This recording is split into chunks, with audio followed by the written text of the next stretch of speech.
Hey man, you know the girl that playing the Residential Evil. Yeah, Resident Evil. Yeah, Man, she a Venerian. she's from Venus. Venerian. A couple of them. I might do this tape called Aliens Exposed. Ha! Shit, that's one right there. You should charge for. And this God of the Extraterrestrial book that I'm reading that Baba came out with. He got a couple people in here that's extraterrestrials that we probably didn't know. Like Rod Sterling. I knew Elvis Presley and Nicholas Tesla was Venerian. Then he got Ed Leapskin. Huh. Yeah, like he got a whole list. He got a list of niggas. Elizabeth Taylor was a Venerian. Nah, I heard about that one. Yeah, Elizabeth Taylor, Susan Lucci. Yeah, she a Venerian. The girl that playing Residential Evil is a Venerian. Man, I might go ahead and do that tape, Aliens Exposed, man. That would be a good ass tape. Most of the aliens, they are in sport. They in some kind of form of entertainment. Right. You know what I'm saying? Influence. Any type of influence. Yeah, any type of influence. Right? They in some type of entertainment or government. All of them. Most of the Venerians are into entertainment. Like Marilyn Monroe, who was a Venerian. Yeah. Was Elvis too? Elvis was a Venerian. Elvis, Nicholas Tesla. See, it's different between the Venerians, the Fugaloids, who are a product that was created here, and the Canaanites. These are different types. The Fugaloids are the real white folks. The Canaanites, not really white folks. They really black folks with the white skin. Like I say, you can weed them out if you cut the music on. So it's two different types of Caucasoid. It's the extraterrestrial type, which that breaks down to different types. Then there's the Caucasoid type that was here, the Fugaloid. Then you go into, there's 7 different species of Nubians. We're looking at a couple billions of years where we didn't come here. Like the first time when a Nunum came here, then the next time when we came here to fight against a Kingu, that's 66 billion. And then a little bit prior to that, after the crash, 24 billion years, right? Yeah. We was coming here and we had different cars. We were 9th and 12th dimensional beings. We had different cars. So when we come here the first time, we land in Sumerian, where we set up Zadaraks and different things, and we had tried to set up a civilization against the reptilians that was already here. And so we developed a culture there, and the people there who remember us there painted us as such in these particular shells that we came in, the cars we used in that time. All right. Now, let's say billions of years go by. A war happened on Ridge while ozone layer depletes. We have to leave that planet in the Lyra star system, in Ilium, in the 19th galaxy. We had to leave there and then migrate to Orion's belt. We migrated to many different star systems, but the main royal bloodline. It was 19 species, like, because it was like, you had the Nako was one. They was like a hybrid race. The Nako, the dudes with the big head, they were a hybrid. They had what Royal screaming large head like the Greys, right? Because they were a product of us mixing with the Greys. Yeah, as a treaty with the original leader of the Romulans. We used them to go ahead of us and explore and set up Stargate, investigate planets, and record the data and save it into the database for the ship. And the ship Bluetooth it to all the other fleets. The ship that's behind them, when they go there, it already gonna have all the data about this planet. Do it have oxygen? Do it have hydrogen? There any aggressive species there? This and that. It's gonna have all that information down. The next following ship, there's not a planet that had the same resources that we're looking for, such as gold and these different minerals that we're looking for. We just skipped that planet completely. But the data that's in the system that's recorded, where it says, oh, it got gold, it got this and that, it's high on limestone. Limestone is what we use to purify the air on our ship. So limestone is real good. How does it purify it? Well, the limestone is grounded up like sand, and it's like a filter. The air is pushed through these lines. That makes sense. Okay, you see what I'm saying? You know how you got a filter, like that filter your water out? It might have limestone in it. Some of the good ones, it might have charcoal in it. These different things to filter the water, filter the chlorine out the water, because what happens is in the limestone, certain molecules attach to the limestone, and it only leaves the H2O, the pure oxygen or pure hydrogen atoms to come out. See what I'm saying? It's like a filter. So it's like a machine that pumps the air in the ship through the filter. It filters through this sand-like limestone, and then it comes out and it's purified. Because there's air and space. People don't think that there's air and space. Yeah, space is always filled. The water comes from the sun. You can turn one atom into many different types of atoms if you know what you're doing. Like, I say, like, if I can take the hydrogen molecules, and speed it up and turn it into helium, all the way into oxygen. See what I'm saying?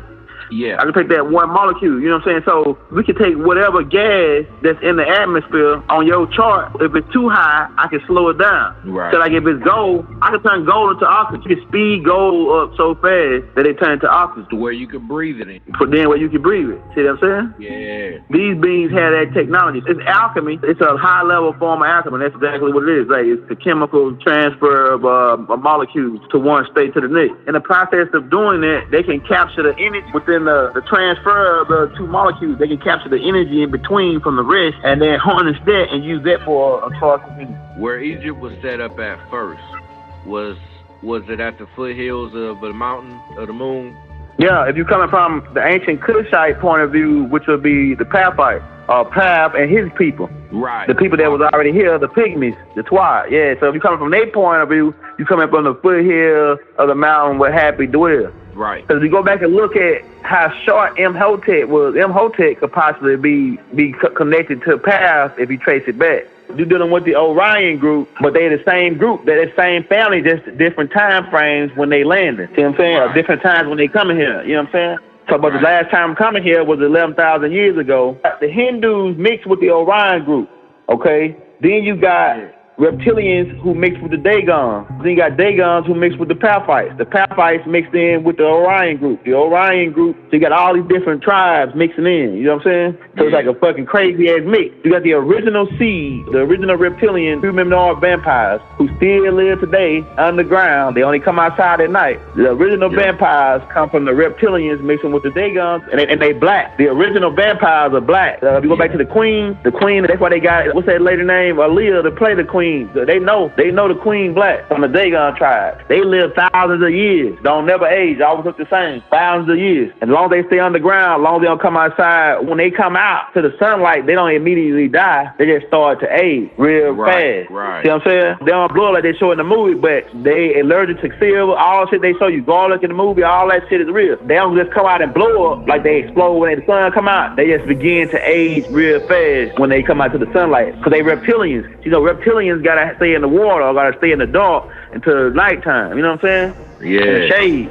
Yeah, they part reptilian. Yeah, so the Hindus had already mixed with reptilians because you gotta understand, Anu had a daughter that was over the underworld. What was her name? Erishkigal. She was Anu's daughter, and her mama was part snake people and part Hindu. She was really 1/3 just like Inky, new bloodline, plus the Hindus, plus the snake people, just like Inky. They look human. When the Hindus mixed with the snake people, they created a race of people that looked human, but they really were snake people. They was like both. You know what I'm saying? Like a hybrid of both. Yeah, okay, like Nakash. Some of the Hindu women got raped by these beings. If you go back to when Anu came the first time and he made a treaty with the people, he married the Inky mama, right? Her daddy looked like a reptilian, but she looked at humanoid. See what I'm saying? Due to a certain race of Hindus already mixing with the beings, really they got raped. The ones that came, they got raped by these beings. She was like, looked at human, her daddy was reptilian. You seen that, right? Anu's second wife. Yeah. Okay? She looks reptilian. She was part Hindu, part reptilian. The Hindus is part of our bloodline. That's why when I drop my tape, I always say the galactic family of life. And we are one. Right. Everybody, we all one. We all connected, man. I'm telling you. Right. Because it wouldn't be everybody. They wouldn't be able to have no body type to exist here, no car type to exist here without our help. So they had to extend into our genetics in order to be able to walk the surface here. Way back. But that goes for any planet. Like, okay, this is what happens. This is why you see people with different colors. Anu nymph was green, and his first wife, Atun, was green. But Inky come out dark because his mother was dark due to the dark-skinned, straight-haired Hindus, plus the dark green of the reptilians mixing in. So she was already dark. So Inky come out dark, like a darkest green copper tone color, because the mixture. You see what I'm saying? The color mixture. Let's say if a green bean mixed with a blue bean, what do you get? Red bean mixed with a yellow bean, you get an orange bean, right? Mm-hmm. So now you know how orange beans come about. When you see a bean is orange, that means this bean's parents, his ancestors, they mixed with the red and the orange race mixed together, or the red and the yellow race mixed together and created this orange race of reptilians. It's simple, man. Yeah, it's mixed of colors. There's a lot of niggas that come on my page and they come with some long-ass, deep-ass question, kind of look deep. This shit is simple, dog. This shit is simple amazing. to us. That's just amazing how people be doing that. I be like, man, don't you know using all them sophisticated words you using to explain your statement. It's no point to that unless you're trying to deceive me and appear superior just by using a bunch of words, bro. When they trying to like go over the top, man. Nobody understands shit they saying. That's the way they like it. Because if you don't understand it, they can be your teacher. They want you to not understand it so they can teach you something that you already fucking. It sounds like they enlightened, and I'll be like, look, I'll let you say it, but just because I let you say it, don't take my quiet or silence as ignorant. Just because I'm not saying that don't mean that I don't know nothing. A lot of them, you be quiet, you don't know shit neither. It's like, well, he can't know nothing. He ain't stopped me yet. It's like, nah, I'm letting you talk because I'm letting you go on ahead and sound as stupid as you need to sound. Hey, but you know what I do to them, man? When they do that, man, everything, all that shit they say, I answer it with one word every time. Like one dude text me, he say, man, young yellow, hey man, I just lost my wife, what should I do? I say, get another one. Just real short and simple, get another one. Like it may sound like I ain't got no sympathy or nothing, but gave him really the most universal answer, bro. Your wife left you for another dude, get you another woman, man. What the hell wrong with you, man? Sitting there crying and shit. It hurt. Yeah, it gonna hurt, but I bet he gonna get over it fast. The faster he get another woman, the faster he get over it. That's what it'll take. Yeah. Man. You gotta be able to accept it first. Acceptance is the first stage of getting over something. Man, some people take like 5 or 10 years to get over shit, man. Take 5 or 10 years to get over somebody stabbing them. When the people take daggers and stab them right in your heart and twist it around and then laugh about it in your face, yeah, that's hurt right there, man. That's that hurt. That's what I mean, dagger to the heart right there. They held it with 2 hands when they stuck it in your heart. That's cold right there, baby. That means that was personal. And weighed down on it as you try to hold it up. Held it with 2 hands when they put it into your heart. This is what happens on a day-to-day basis, and I guarantee you, when that happens to you, it affects your whole life, and it can change the course of your life. It's a group of beings of extraterrestrials who work for Ashtar Command called the Adjustment Bureau, and they go around adjusting motherfuckers like a motherfucker. Yeah. Look, they got invisible belt, so you can't see them. Sometimes they should be malfunctioning, you will see them. I'm telling you, man. And what they do is they'll put people in your life, they'll take people out your life. They put people in your life, they're going to take you down. They don't put people in your life, they're going to help you. They want people that are going to deter you. If somebody that's in your life, they're going to help you, they disconnect you from them. You all of a sudden, your phone get broke, you lose the number, you can't get in contact with the people, you just lose contact with them. Man, that motherfucker was standing right there and knocked that phone out your hand. I'm telling you, all kind of shit going on. Niggas don't even know nothing about. There's so many beings here. The beings that's the most are the light beings. You can see them when you get dizzy or something. You see the little light floating around, the little light molecules. You think they're molecules, but they really live in a certain type of life form that keeps the energy, the ignition. And these are the beings that are going to set the air on fire. Hell yeah. Man, and I've seen them plenty of times. Yeah. You know, all you got to do is start rubbing your eyes when it's itching and shit. You gonna see them motherfuckers. Yeah, they here. That's a lot of money. Yeah, floating around, looking like little pieces of energy. That's what it be looking like to me. Yeah, what they here for? You know what I'm saying? What is it? Who are they? Shoot, some people just now probably hearing that those are beings.